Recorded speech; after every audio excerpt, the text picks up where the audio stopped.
what's happening in the book of Job is that you'll see, to some degree, Satan's right.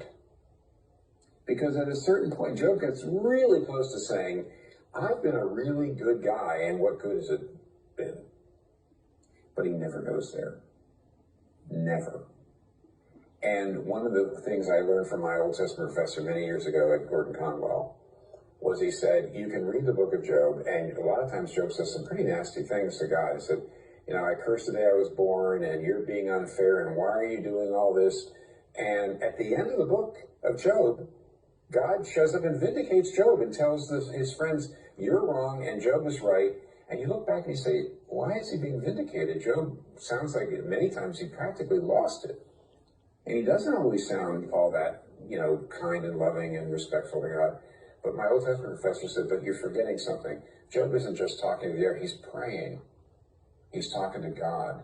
He's complaining about God, but he's talking to God about it. He's questioning God, but he's talking to God about it. And that's actually how you ought to handle your suffering, everybody.